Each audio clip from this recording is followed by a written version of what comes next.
This is a small glimpse of what it currently looks like in Asheville, North Carolina. Here, citizens survey the damage after floodwaters finally recede. My wife and I are safe, but the place we call home is experiencing devastation and total crisis. My son lost his home and his car is in a tree. So, I'm grateful, and a lot of people I'm sure are too, but there's a lot of devastation. We have an older person across the street from us that they have an elderly that we're trying to get out, but they're not really able to get her out right now.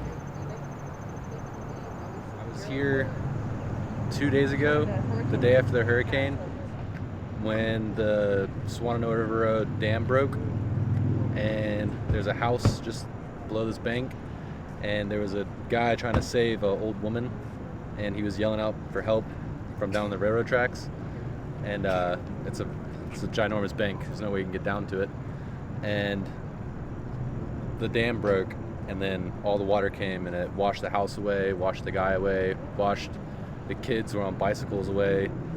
They were like also just coming to see what the guy was screaming about, and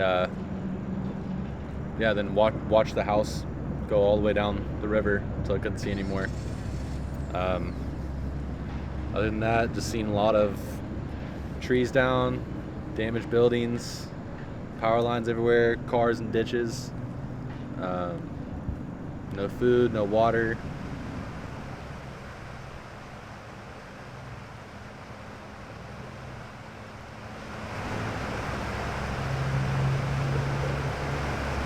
In this area, my favorite independent movie theater, where I've watched many of the movies I've talked about on my channel, was completely destroyed. And we watched as part of the wall and roof basically caved in, and we watched all of the merchandise flow out of second gear.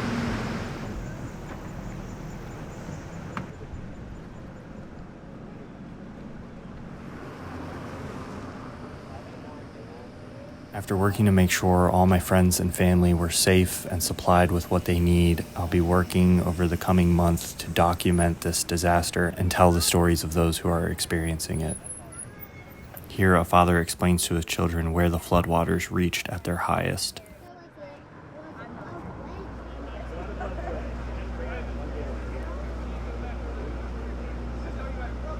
In this parking lot, people from the city crowd around an emergency cell tower, many of them contacting family members for the first time in over 24 hours.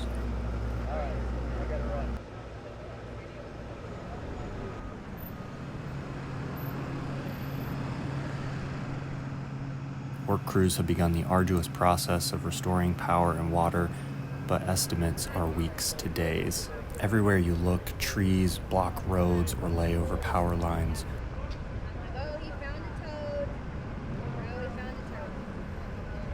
Thank you for supporting my work. It will likely be a while before I'm back to my normally scheduled content. If you're interested in helping to support those affected by Hurricane Helene, I'll have more information and links below.